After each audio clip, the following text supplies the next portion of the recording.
over 10 years Adebanjo, a fellow of the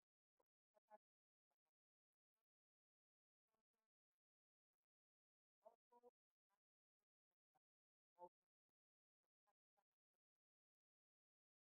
of holds a bank that affected training local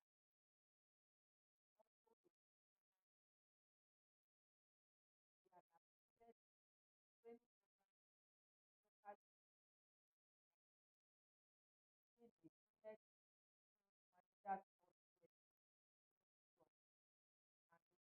and the advanced leadership.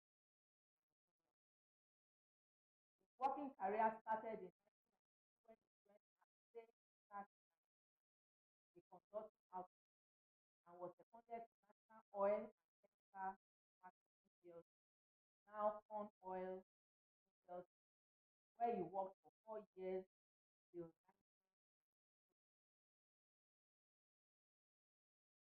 between 1997 and 2001.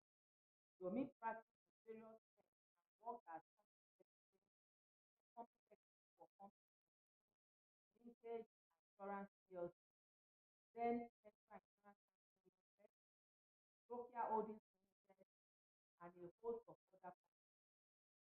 In 2002, he joined Umbakogo and Co., one of the foremost accounting firms in the country, as an administration manager and company secretary.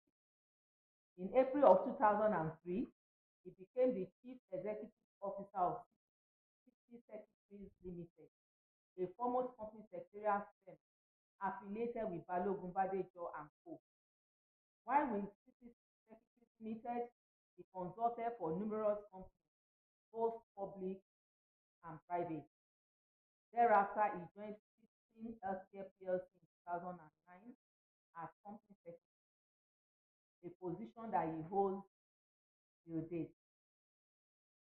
Yomi is a Corporate Affairs Commission accredited insolvency practitioner. He has been a part-time lecturer and course facilitator at the Institute of Chartered Secretaries and Administrators of Nigeria since 1996. He is an International Finance Corporation certified trainer and serves as a resource person to several organizations. He was a member of the Lagos Chamber of Commerce and Industry Council and was on the Committee for Bilateral Relations from 2010 to 2011. He was chairman, professional practice group of the chamber, and a member of the council between 2014 and 2016. He served on the steering committee of the National Code of Corporate Governance, which was inaugurated, and he has contributed in many ways to the development of the profession of chartered secretaryship and corporate governance in Nigeria. Interestingly, he has won a lot of awards, few of which I will mention here. Distinguished Chartered Secretary and Administrator of the Year 2014, Rotary International Award for Professional Excellence 2012, Award for the Support and Icon of the Institute of Chartered Secretaries and Administrators 2011, and he is a fellow, Paul Harris Fellow, United States of America 2009, Rotary Adebanjo has authored or co-authored various journals and texts, amongst which are corporate secretaryship, a study text of Nigeria, amongst others. Today, drawing from the wealth of experience, company secretary and corporate practice, we share valuable insights on our topic, understanding company structures, choosing the right entity for SMEs. We are in for a great treat, and I want to assure you that we provide answers to any special questions that you may have regarding whatever business registration issues that you may, be contending with. So without further ado, please join me in welcoming Mr. Yomi Adebanjo. You are welcome, sir. You're welcome, sir. Good morning, So, Bakongo. And good morning, viewers. I hope it will participate all the way. Thank you. thank you very much. So, sir, the floor is yours. We please provide to our audience your expertise on the subject. Okay. Now, first thing first, using structure for SMEs. What are SME companies? These are basically small to medium scale enterprises that usually and in every economy they constitute the engine room. If that segment of the economy is not working, the complaint usually is that the economy is working. So that is where production takes place. It is not every company that will be like Dangote, not all companies will be like Umbakogo or Airtel. But the majority of companies and entities that actually drive the economy are these companies in the SME. And speaking directly to the topic, if you are to choose an entity for an SME, what will you choose? What will be your consideration? And before that, let us look at it. Everybody invests. They are passive investors. Dupe will tell you, people buy shares and wait for dividends. People put their money in treasury bills, in fixed deposits, and go home to sleep. That's passive investment. You don't have to do much. But there are some people who are not just satisfied with being passive with their goals in life. They can't just afford to put some money somewhere and go to sleep. They want the money to work for them, not passively. They want to be involved in how this money is replicated. They are entrepreneurs. They go about setting up businesses. They go about forming companies, registering their businesses.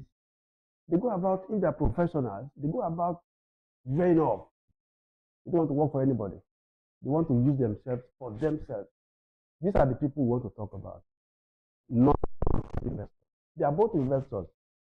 The man that puts his money in treasury bills is investing, but is not taking active participation in how that money gets replicated.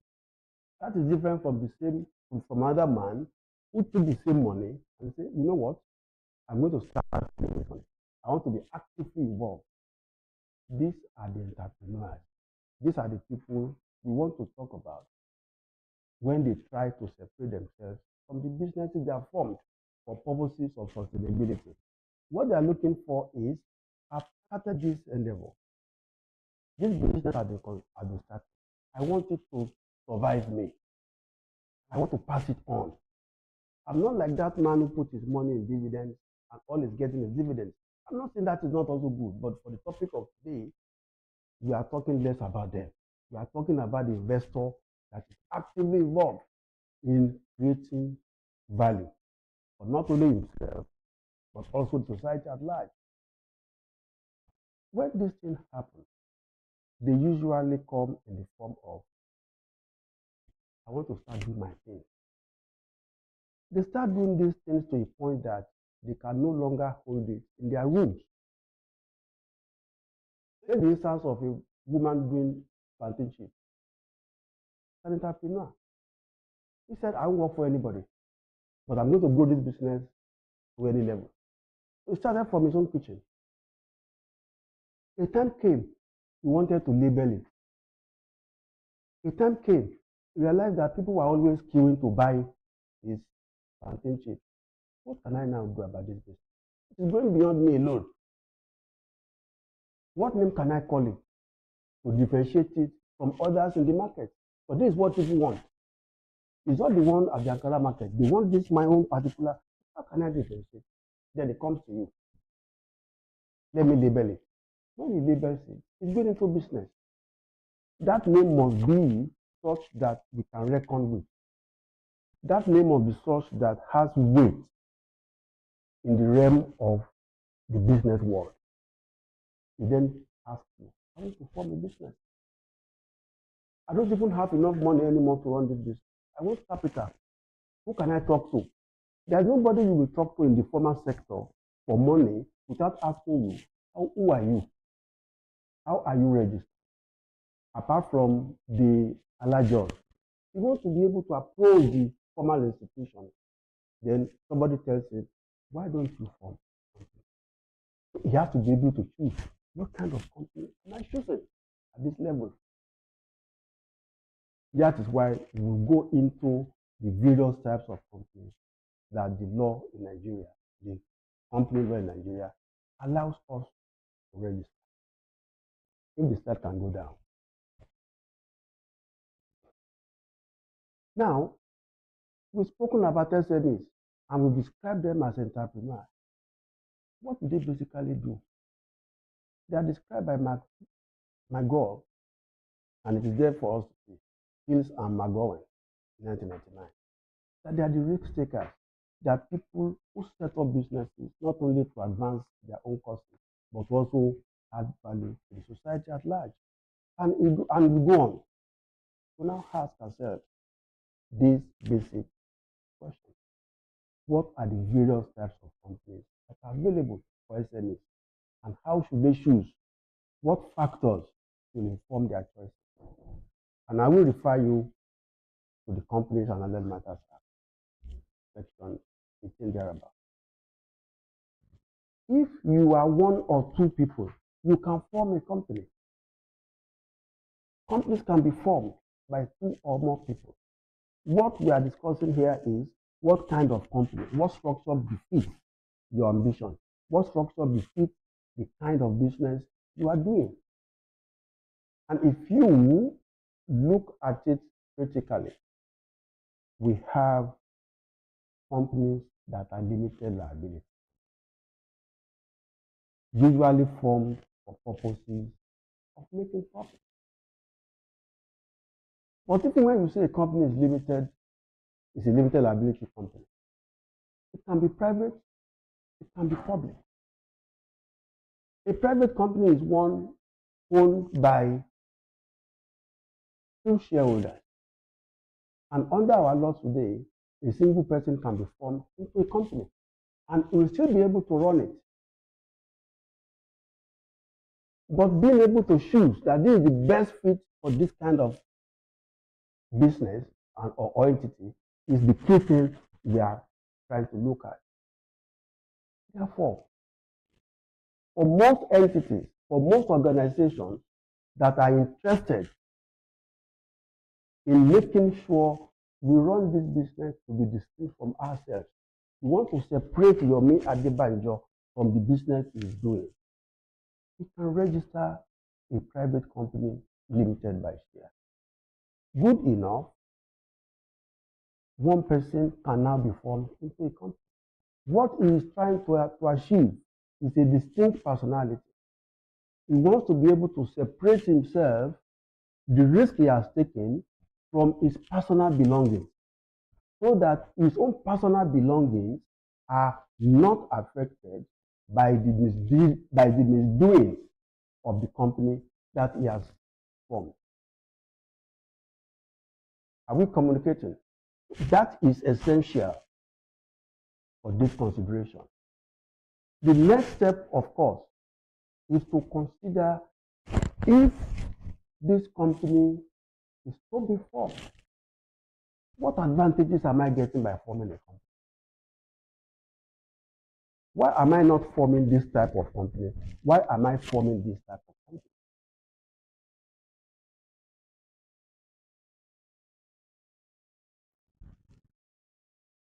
And essentially, the issue we will be considering further is to be able to look at the various types of companies that can be formed.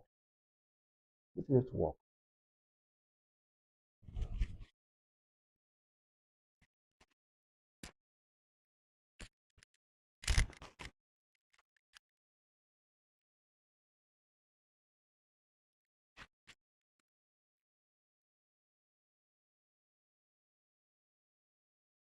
you start not working.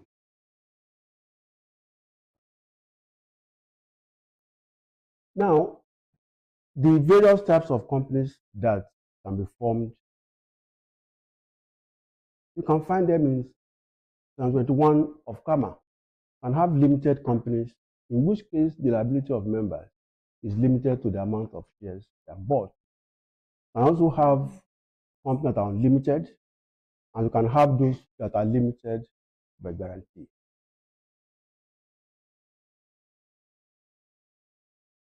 Going further, there are companies now that are limited partnership, suitable more for professional practitioners who wants to be able to separate their personal assets from their practice. They are encouraged to form limited partnership of a number of themselves. Next slide.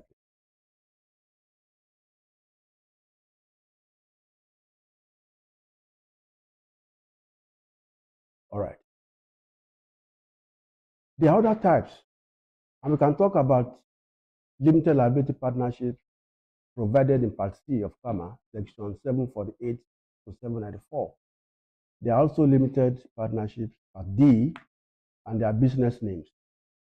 Business names are essentially for running sole proprietorship. When you have an idea of what to do in a locality, you have an idea of a business that is not so big, but you still want to distinguish it from other brands. Business names are usually used to differentiate brands in a common market. Everybody sells palm oil at Okeani. Everybody sells rice at Okeani market. But you want to differentiate your own from others. These are most suitable for business names. So you see all of them, XYZ Shop and Sons, XYZ Yarizika Foodstuff. You go to my 12, you see all of them. Those businesses are registered. And the reason they are registered is just to have a separate identity so that people can relate to Yasikira stores and not Masikira herself. So that people can pay in a formal way than paying cash to Yasikira.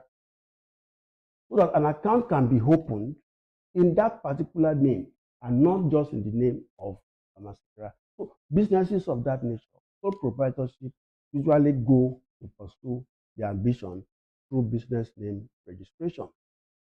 And of course, there are incorporated trustees, which will not come within the realm of our discussion today. These are special organizations formed for the purpose of advancing a belief or a manifesto.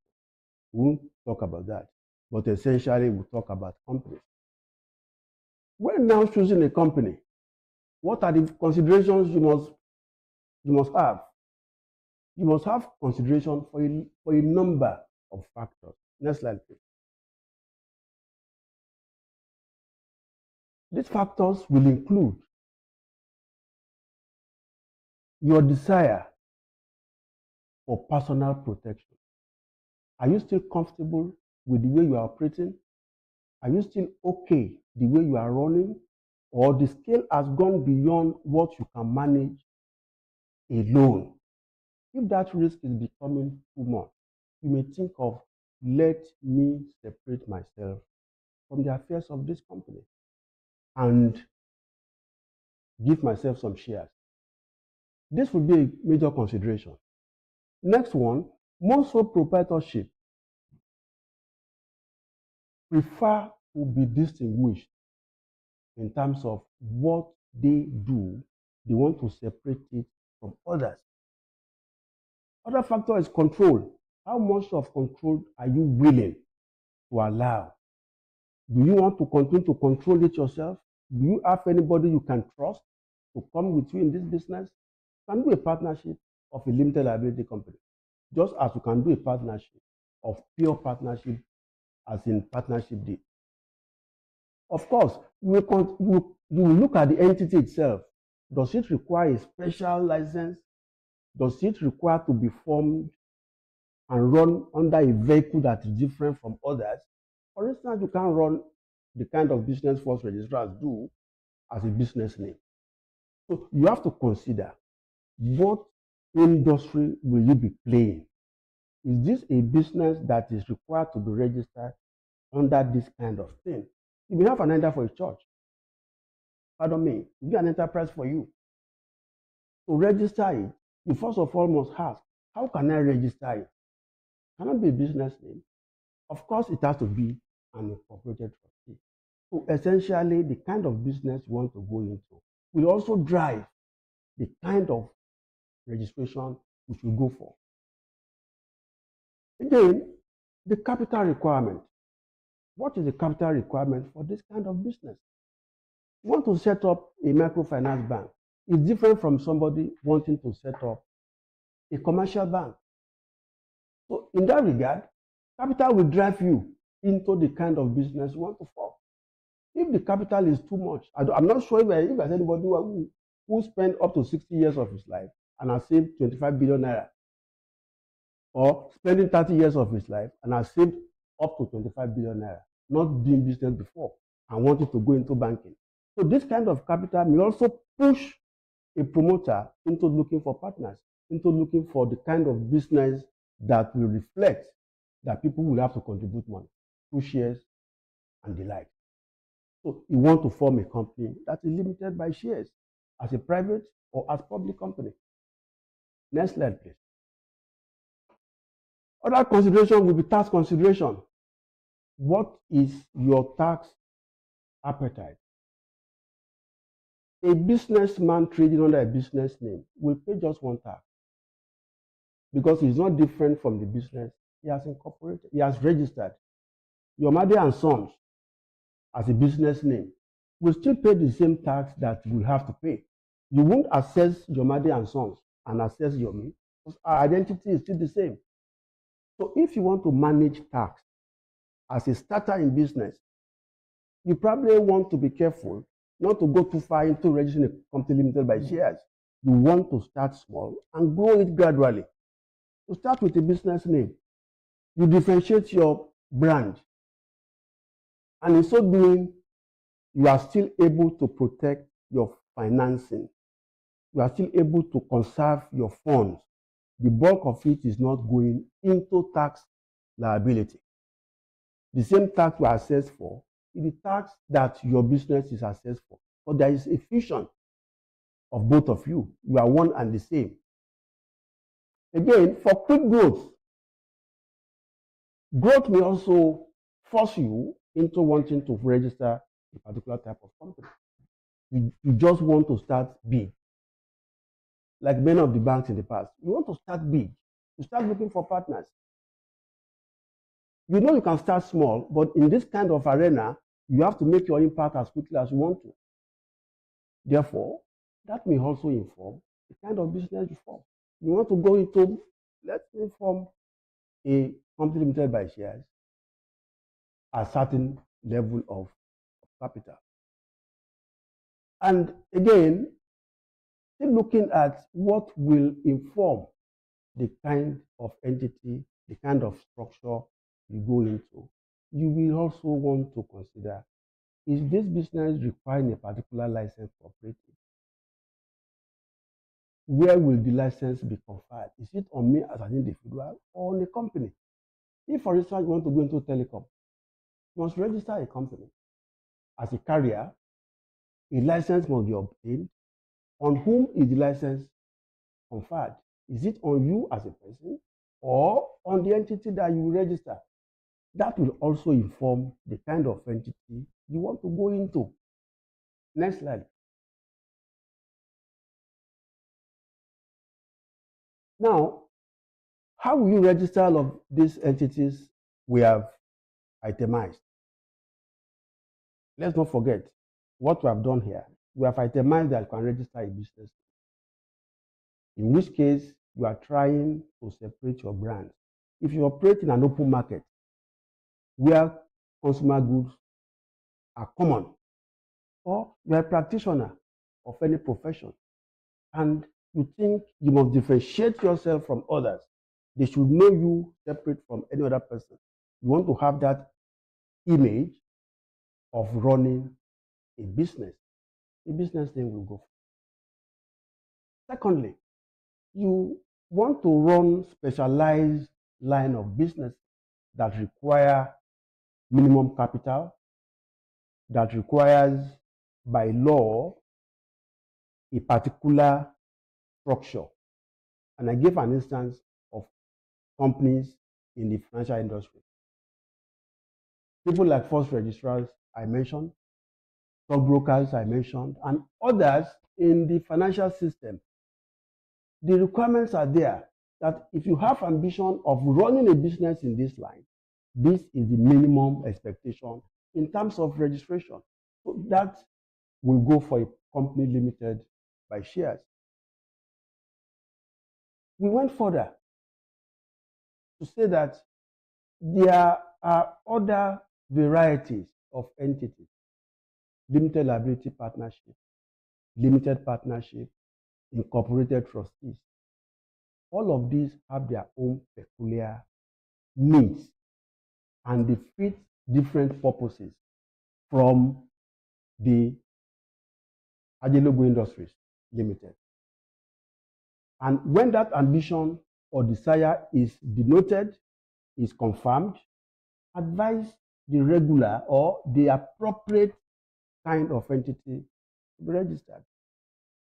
All of that was simply to tell us the various types of entities and in what circumstances they will be more desirable, they will be more suitable.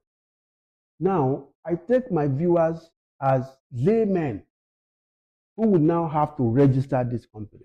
I take Mama Sikira, for instance, who operates a business in frozen chicken.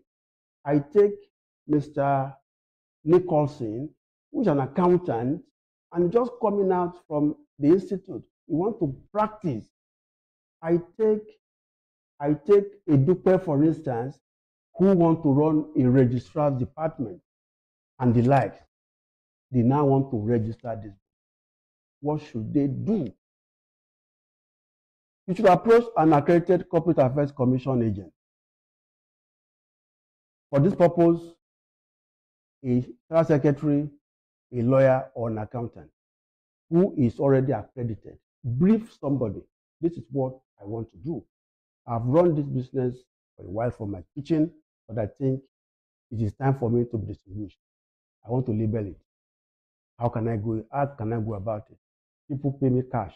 I want them to be able to pay not to me, to my bank account. But I don't want personal bank account. So it will mix up. Okay, let's say a business name. So brief that agent. When you are briefing that agent, go with a name. So you must name that your business something. As an SME, it's a small entity, small to medium entity. But I didn't talk much about that. What we call small and medium enterprises here, by the time you look at the number of employees, by the time you look at the capital requirement by CBN regulation, you are beginning to look at it as if all of these are SMEs, then which organizations are live? And that was why I said SMEs run the engine of an economy. That is where the economy runs from, not from the big organizations. They don't do much in terms of greasing and oiling the workings of the economy. It is these small people you run to buy this, to buy that, to do that, that really run. It is from them you know first the indicators in the economy. Is there inflation? You don't know from the big organizations. You know from these roadside, medium-scale organizations. Now, you have been able to brief that agent. You have been able to give him a proposed name. Always try to propose two or three names so that if one doesn't go, the other one can go. Then clear the object. A person wanting to register a business is like a sick man going to a medical doctor. You have to be able to say it all. What is your ambition? What do you intend to achieve with this kind of entity that you want to register? So all I want to achieve is that, my children are now in school or they are still in school. I want to register this business and grow it before they go. Instead of, I don't want them to look for jobs for too long. I can have them do intern with me. That's my ambition. Okay. The kind of business you have to register is one where they can issue paper and get recognized. not a business name per se. Register a proper company, and you can go into that level. But if you want to do a SMEs, for instance, you can't do a SMEs with a business name. You do a SMEs with a registered company. So therefore, with this ambition, do not be, don't close your mouth when you want your company registered. Be open to the person who is helping you, the agent, so that he is able to advise you appropriately. Once you clear the object with that person, he is able to then advise you on the appropriate kind of entity from the list we have given. The agent will embark on a name search. If the name is approved, company registration now is by going through the portal. The CAC has made it easy. What CAC is saying is that everybody can do it on his or her own. But that is still very much challenging, to the extent that it is not everybody who is allowed to go on the portal. They pre-qualify those who can access the portal as the accredited agent. So if from one side of the mouth, you say anybody can go and register, on the other, you are saying that to be able to access the portal, you have to be accredited. So that leaves a lot within our own system to resolve, not on this platform. But what I'm going to be leaving with the viewers, essentially, is that as SME owners wanting to form companies, brief your agent. Do not hold back so that they can appropriately advise you. When that has been done, the remaining job is left to that agent to go on the portal, key in all the objects you have given him, but be ready also to part with your private document, your certificate of registration or incorporation. So if that person has been able to forward to your email a document, it is for you to find a way to print it. But if he's also able to print it for you in color, so be it. Which means certificates can go with you anywhere. As an SME, you do not know when opportunities will come. Let it be on your phone. Anywhere you need it, just transfer it. That's my certificate. You want to open a bank account these days, submit it online. So it is not like in those days when you have to glaze it and put it in your office. Yes, you can still do that. But what I shares, for the one that you actually can run from shares, for the one that you actually can run from your own purse and your own kitchen, is one that is business name. In which case, it is just you. There's a fusion of the entity you have registered and yourself. But when it is now going into registering a company that is limited by shares, if that is the best suitable for you, then you have to listen to the following. You must have appropriate structure. Now talking the practical thing.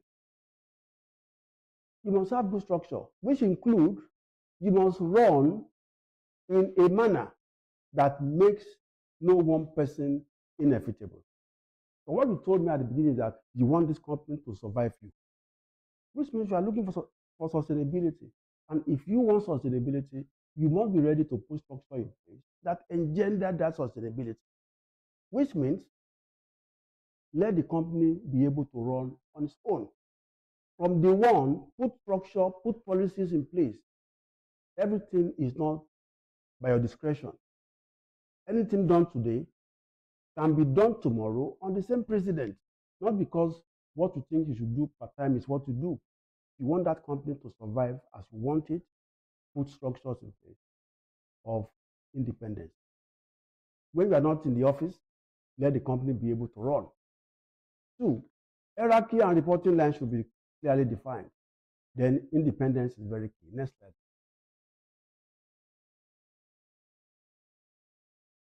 Sustainability practices. We said here, do not think it is too early to do what is right. That's one thing we must always do in business. SMEs. It's not SMEs that grow into multinationals. But when they started, it is always their desire that they want to grow like Coca-Cola, like Unilever. What stopped them from becoming what they dreamt of? Sustainability practices. They have no practices in place that support sustainability. If you must survive 2, 3, 4 years, there was a study about companies' failures. Companies who dreamt to be multinationals folded up in 5 years. You conducted a study, you discovered that there was no sustainability practice. If the MD wasn't there, the company wasn't operating.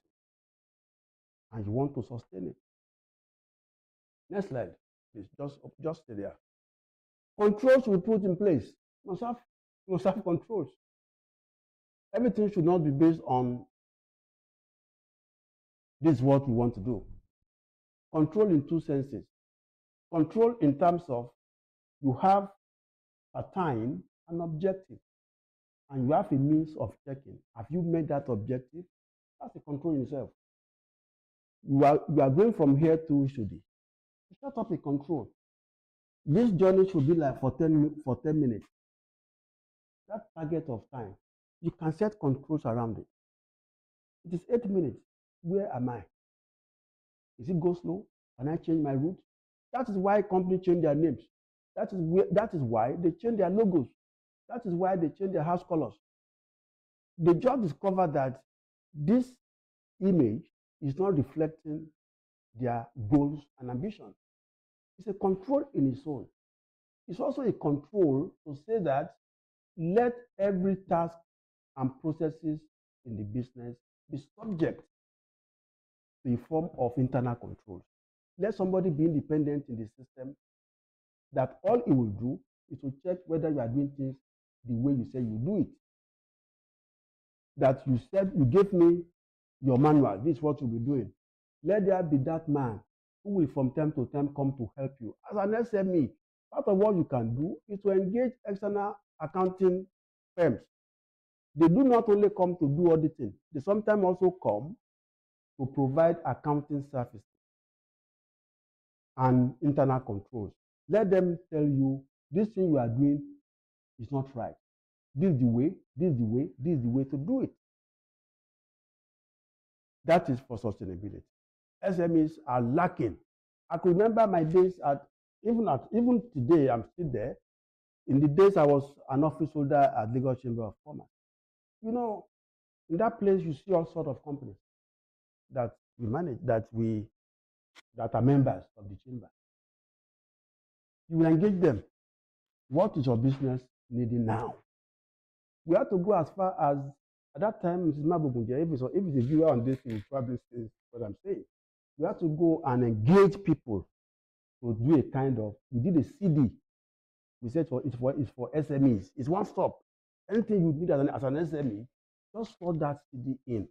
Your control processes, your sales management, your recruitment processes, so that as an SME, everything is not just in your head. There's a template you can follow for time. So that is needed. It's part of what SMEs put in place. You have been able to choose a structure for the business. Your ambition behind the business must be realized. And the ambition is always, I want this company to survive. Let that be whistleblowing. Rules about what is acceptable and not acceptable should be published and enforced. It is not about we are just 2 years old. No. Most of you SMEs miss it when you say we are just 1 year old. No. If you must do good, you start from the one. Next slide. Okay. Provide facilities. Whether it's a business name we have registered, whether it's a company limited by shares we have registered, as an SME, provide adequate facilities. You are the largest employer of labor in any economy, the SMEs. Largest employer of labor. So your processes must be enabled. Take the employees of Dangote, Globalcom, Airtel, put them together. I challenge you on this call. Put them together on one side. You discover that if you go to National Bureau of Statistics and Ministry of Labor and Employment and ask for a statistics of laborers in Nigeria, the SMEs, you outnumber them. So it is not a segment of the economy that can be overlooked, whether in terms of how they get registered or how they get managed. There must be conscious effort at helping them. But you also help yourself. How? Provide facilities. Ensure the business runs on adequate facility. It may not be 10 laptops. In fact, if you don't need any, don't go for it. But if you need it, provide it. Your telephone, you bought it for 2 million naira. You are an SME. You are still looking for a PA. When that facility in your hand can provide all you need, it will be your PA. It will remind you of your appointment, that thing in your hand. But provide facilities to work with. Automation that can bring about efficiency and economy, don't be found wanting in that area. But more importantly, acquire fixed assets on a need-to-have basis. You see, we have seen private owners of businesses squander their monies.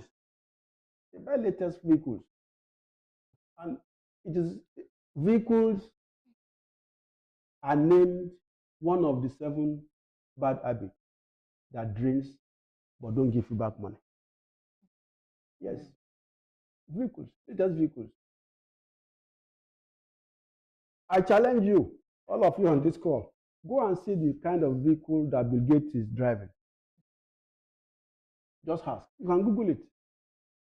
Because they know early, when they are still SME like the people we are talking to now, they know very early in their career as businessmen that the hard flow that won't give back money, they won't invest in it. They won't buy latest things. All of these phones, as an SME runner, all of these phones we are buying, latest.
Now, for average small scale entrepreneur,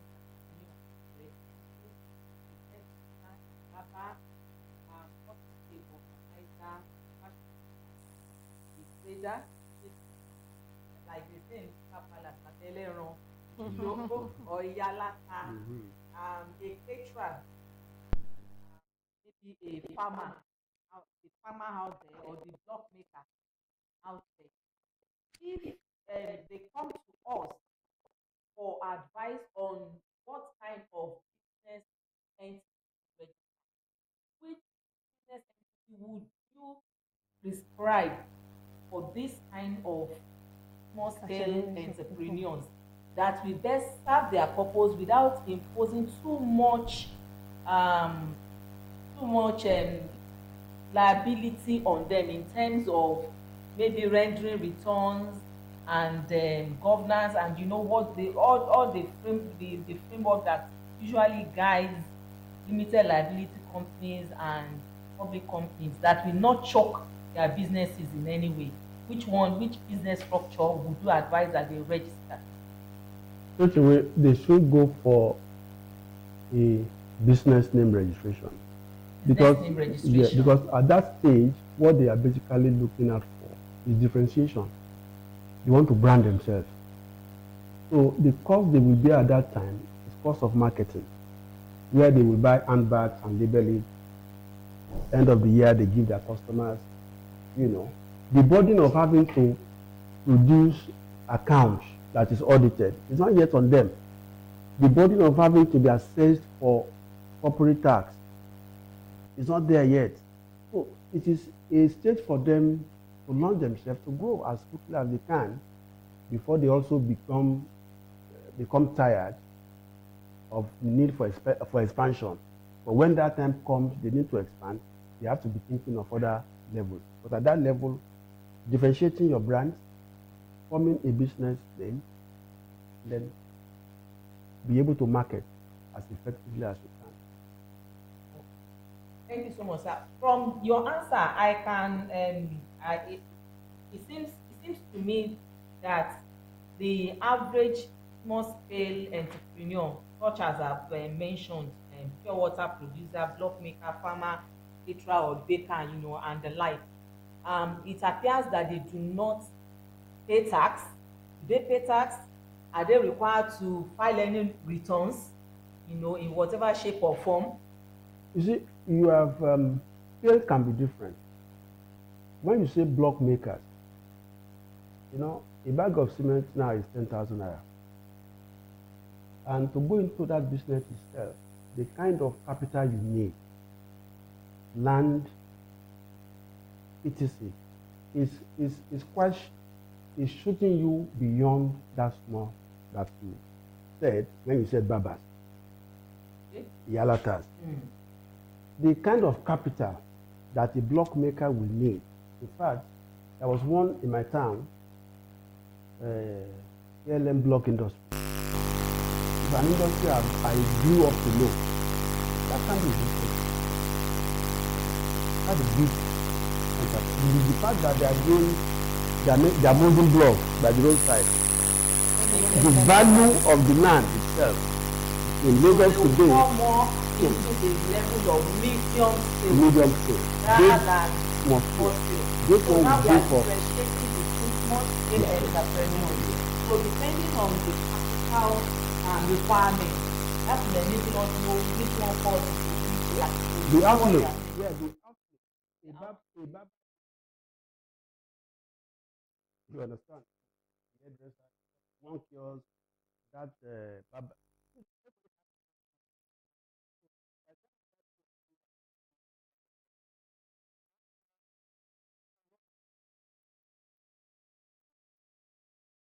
industry you mentioned is block.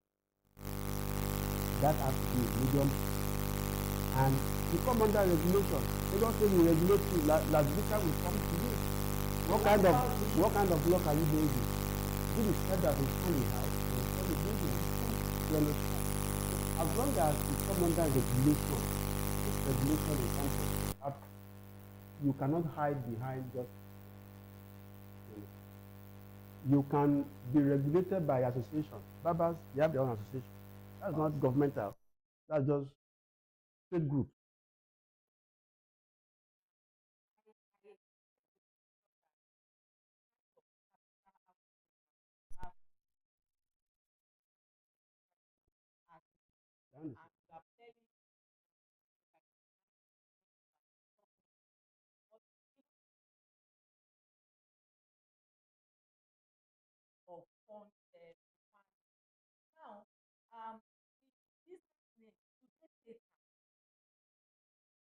business name entity, that is registered business, they are not assessed the same way you assess limited liability. But because of VAT and withholding tax, the new tax law has actually liberalized, has given them some soft landing, but they are still subject to VAT. They deduct VAT and they must remit. So their own obligations when it comes to tax is remittance. The services they render, people pay VAT on them. For instance, if you run a beer park, people drink, VAT is included, remittance. I would like to just zero in on the typical meat seller. Okay. How does that kind of individual charge VAT? Because you are taking it to a meat seller, let's say if I did the market, they don't charge that, but an indirect kind of tax is on them. And I'll tell you why. You go to the abattoir to kill all of this. Right there, they pay some levies before they come out with all of this. So there's a tax already on them. Okay. They have paid on behalf of their customers. Okay. And their customers will pay by the time they are cutting the meat. Yeah. They will add it to their cost. But before they slaughter, you pay to the local government at the abattoirs. So as a business people, they had it up. It's part of their cost. You pay for it. Okay. So there can be indirect tax that you pay. You don't know you are paying it. Yeah. But you really have paid it. Yeah. Government has taken it in advance. Even for hairdressers. Through levies. Mm-hmm. Through levies. Okay. Even your shop. Yeah. Government will come there. You pay levy. Okay. So when you come and I go there. Indirect tax. That is the bulk of what we call indirect tax. Okay, that's clear. I hope that speaks to a question that one or two of us on the audience may have. Secondly, I would like to ask for someone out there, I'm asking for a friend, as they say, how much is good enough to start a small scale industry or a small scale enterprise with, that will not necessarily, be a burden on someone out there who is looking to start in his or her own business? Let me say it this way, and I'll try to quote Richard Cantillon. What you need to go into business is what? Richard? I think first you need an idea. An idea. What you need to go into any form of business is the basic idea. Yeah. If you are the type that want to go into business and the first thing you are thinking about is capital, you are not going to start. So instead of asking you how much capital you will need, I'll simply say, I don't know. But one big thing you always need to do any business is the idea. The money will come.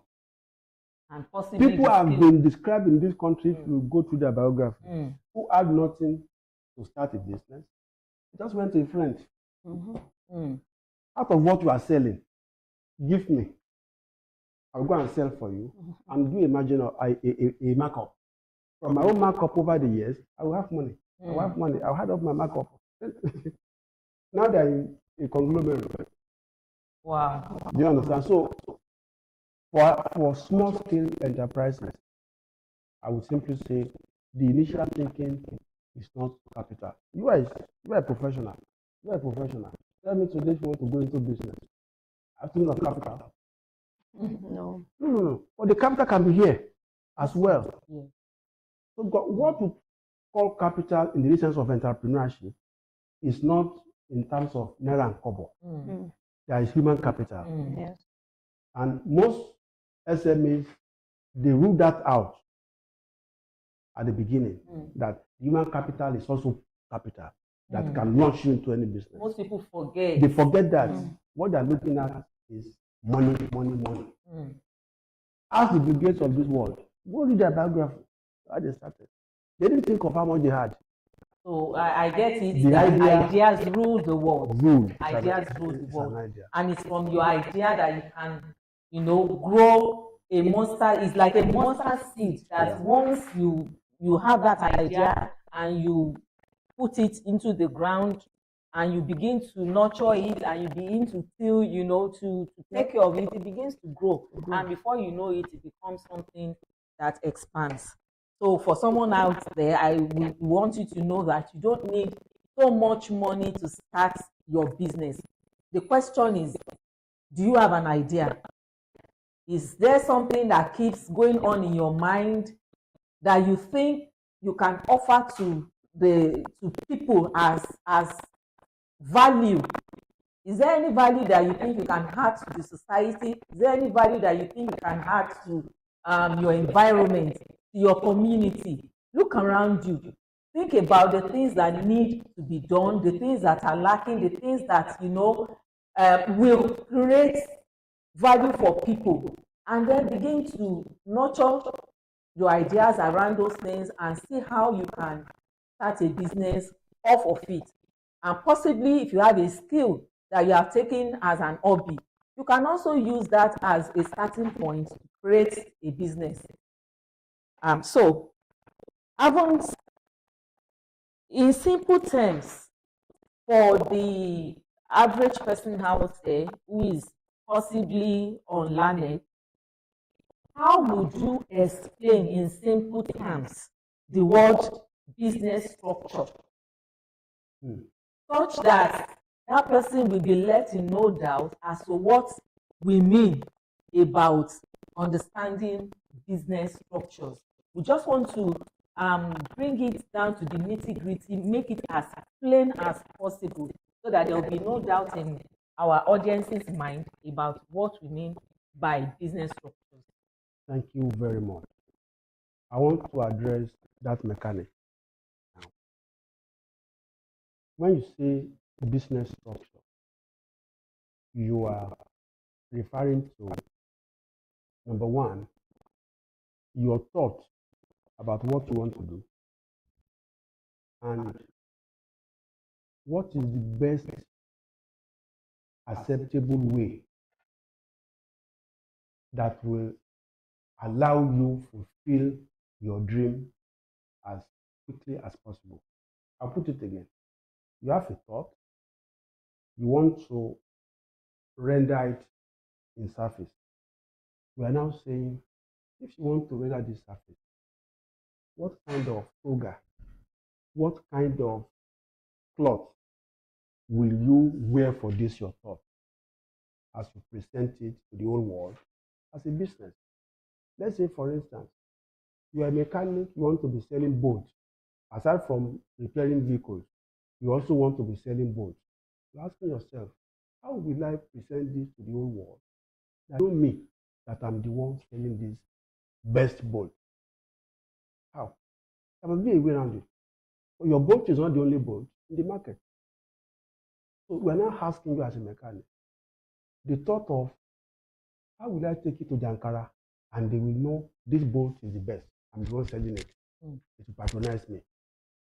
We are saying, even you as a person, you can carry it in your boot and begin to say, come and buy. And they will buy. At that point in time, do you need somebody to come and give you money as if he's buying shares in your company? Even you have not fully exhausted yourself in the business, and you are looking for somebody to come and bring money. The number of bolts in your boot, are you able to sell it? Who do you need to help you? Yourself. That's a business name you want to register. Because that thought, to bring that thought to life in business, you still need yourself. You can still do it. So why registering a business name by shares? Simply register a business name that they will know you with, that you can brand yourself and brand your product and say, come and buy. That's it. That's where I will paint a structure. But think of another person. He has a big idea about a business. That business he wants to do is because is a professional banker, let's say. He knows everything about banking. If you give him a bank to run, he will run it successfully. But see him, he doesn't have that capital. The initial capital outlay that CBN is asking for. But he's willing to partner with somebody to use his license to register a company and skill and say, okay, Modupeola, you are a money bag. I'm a technocrat. This is my certificate. I know everything from A to Z of banking. I can run it, a bank. Any bank, I can run it. You have the money. Let's go and register a bank. You say, what? You don't know about banking? I know about banking. Just bring the money. Go to CBN, get a license. In that regard, you are registering a business that is limited by shares. You are bringing somebody on board to share in your vision, because you alone cannot drive that vision at that stage. But a vision that is within you, you can drive it for now, single-handedly. You can start with business. You are an accountant. You are a secretary. You are a lawyer. Okay. Everything is still here. You want to register a business. You want to present this your skill as a service. Register a business name. That is why in our own company law here, we have a part that deals with business names. Just register a business name for sole proprietors and you run it. Okay. Thank you very much. Thank you, sir. Thank Do you have any questions in the chat room? I think there's a question here. Well done, sir. Thank you, madam. It's quite insightful. There's a question here by Mr. Sanusi.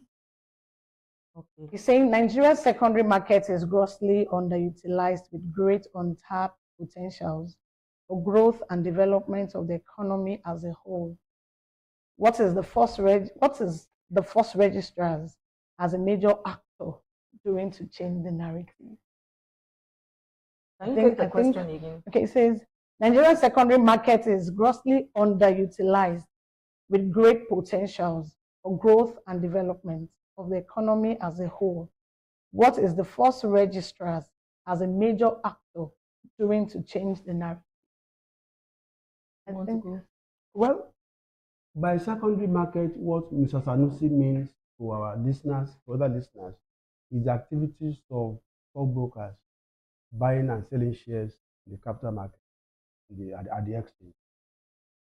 It is a function of how liquid these companies are. You will know that even the exchange has a float regime of saying that the directors and promoters should not have more than 80%, which means for every company in Nigeria that is listed, what we have traded on the floor is just 20% of the total number of shares in issue. It is not so different from other jurisdictions.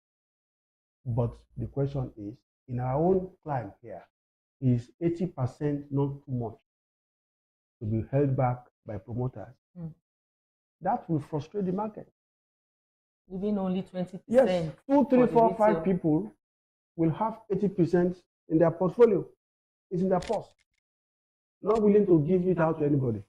So all you have to trade in is just the 20%. We can't legislate this here. We can't do much about it on this call. But I think, if you ask me as a person, I would say, if you must come to the market for listing, you must be able to allow that market to run. Take 60%, leave 40%. You can cash out. You can dip your investment and do other things. In fact, it will make the economy grow. Because take your other 20%, go and invest elsewhere. The market will keep growing. The economy, all these things we talk about SMEs, imagine I'm just saying it hypothetically. Imagine somebody with 40% in a bank like First Bank. I don't know who, I'm just saying it.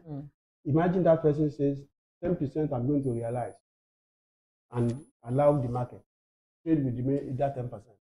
Even the 10% he has realized is capable of forming another SME. That's true. So it will grow the economy. So that is the knock-on effect of allowing too much in the hands of promoters. you know. Because by the time you run the business for 20, 30 years, they will have realized their investment long time ago. The market will have faded their cash out through market appreciation, you know. So they will have had it. But this is not for this discussion. But I hope somebody listens and will think about it. It's probably more of a legislative issue and regulatory issue rather. Yes. Thank you so much. My statement is not prescriptive, it's just a suggestion. Thank you, sir. The next question here is, I think it's for us. Can First Registrars offer me this service and continuous legal guidance services even after I register? Yes, First Registrars can offer you the service of incorporating your company, whether you want to incorporate as a business name, as a limited liability company, or as a PLC. That's one of the services that we offer. So if you are interested in business registration, please come to us. We also serve as company secretaries. We also provide services along the lines of probate administration and will administration. So if you go to our website, we have a list of all the services that we render, which will guide you along whatever decision that you need to make. So yes, we can provide the service that you need. Our contact details are running across the screen as you watch us. Our email address is info@firstregistrarsnigeria.com. You can contact us via any of our social media handles to register your business. You can also call any of the numbers that we have listed and scrolling across your screen.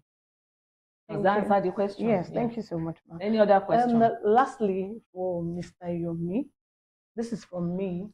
As a small enterprise, I want to scale up. What are the factors I need to consider in scaling up, and which would you recommend? What are the factors I need to consider, and at what point do I need to bring in board of directors into my business if I have to scale up? Scaling up, I will take it to mean business expansion. Yes. You want to either lateral or vertical. Yeah.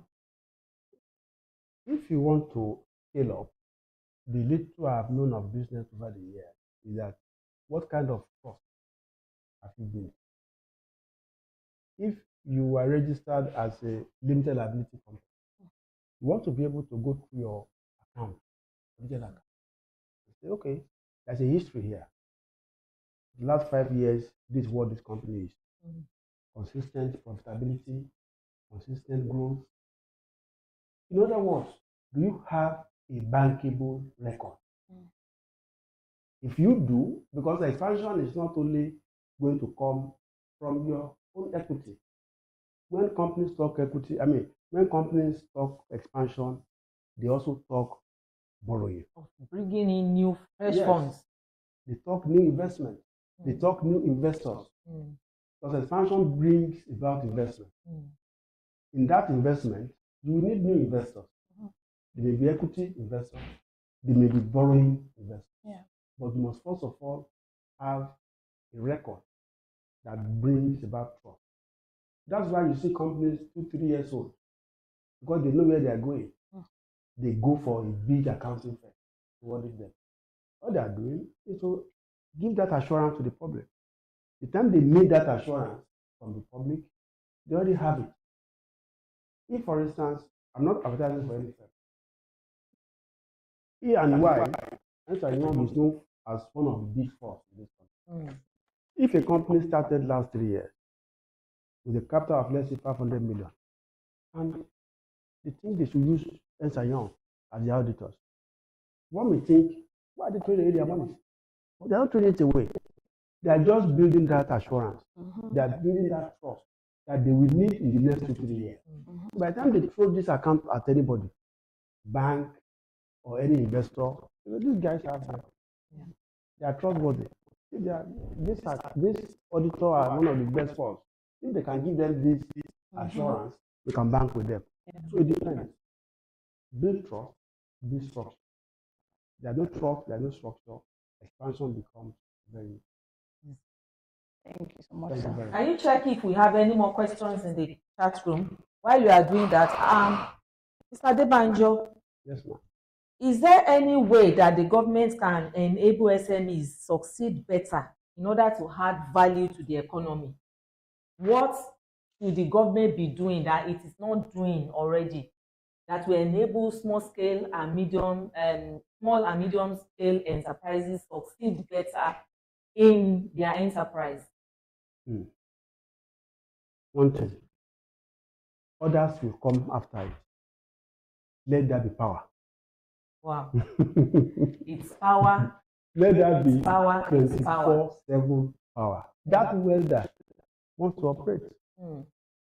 But they can't, but there's no power. They have it at an exorbitant rate. So other factors like policy, tax regime, which I can say this government is doing something about. The tax regime now for small and medium enterprises is a bit preferable. We must admit that. Because you must have a level of profit to be taxed.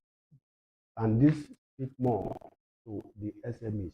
So they are doing great in that area. So the fiscal policy is helping them now. Monetary policy should also come to help them. How?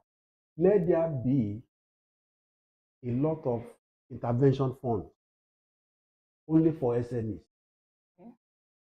That only SMEs can access. You just call it intervention fund for SMEs. And there will be a desk in every bank. So say if an SME and can prove you're an SME, we are going to reduce the criteria for lending to you. Take the loan. That is after they have provided energy. Let that be light. And there was light. Wow. I have a question here from one of our viewers, Olukorede Titilolu. As a potential investor, what are the precautions that should be considered before entering into a business, considering the unstable government policies? What are the precautions that one should take into consideration before entering into a business? You have the precaution of knowledge. Don't dabble into what you don't know. That is, it may sound so simple, but if you don't have the good knowledge of the environment, please wait a bit. Many people have gone into their early grave because of that. They retire, they give them a lot of money as gratuity or as whatever. They pump it into farming, into poultry, whether fish poultry or fish farming or whatever. But before they retire, they've done nothing about all of this. So that lack of knowledge in them.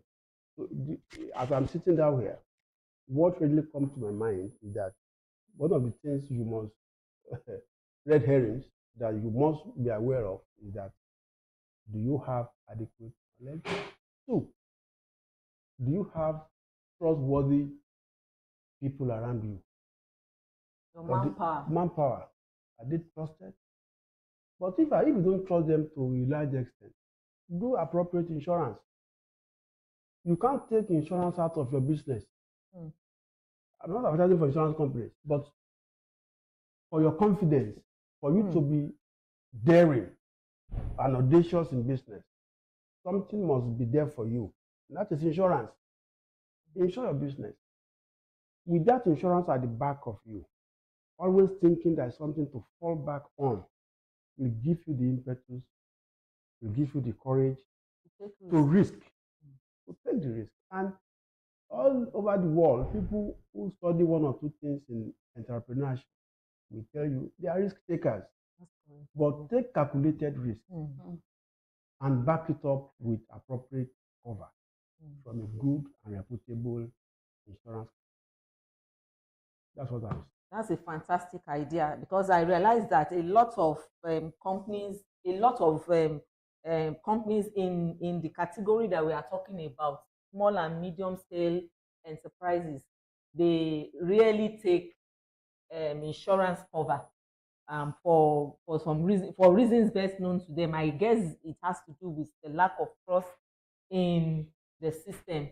However, our guest speaker, Mr. Adebanjo, has made a case for why you need to ensure that you take adequate insurance for your business, so that if and when, God forbid, something happens that that could put your business at risk, you have a company that cover the risk for you. So it's very important that as a small and medium scale enterprise, you make sure that you have insurance cover for your business.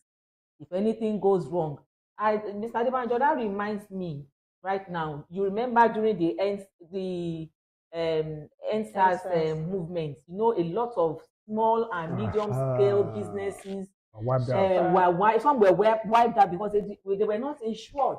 A lot of them, they had to start from the scratch. It was only those amongst them that had insurance that had the opportunity to quickly get back to their feet. So if you take a look at what happened during that period, some companies, some small and medium scale enterprises up to today have not been able to get back to their feet. So I would also want to align my thoughts with Mr. Adebanjo that it is important that you insure your business, no matter how small. It protects you from any unwanted liability. Thank you so much, our viewers. I hope you have enjoyed watching and being a part of today's webinar. And hopefully by the next time we meet, we'll be coming with a more engaging and interesting topic.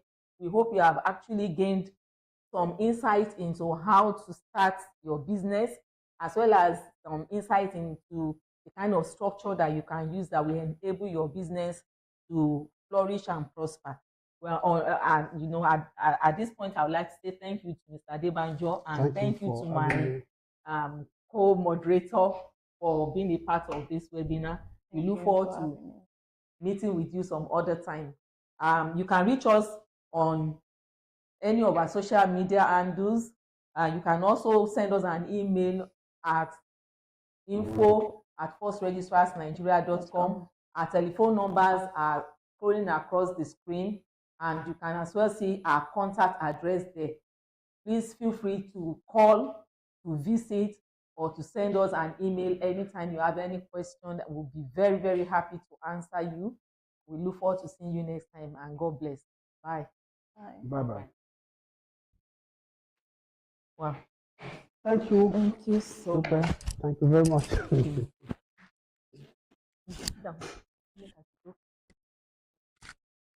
All right. Thank you so much, sir. Okay.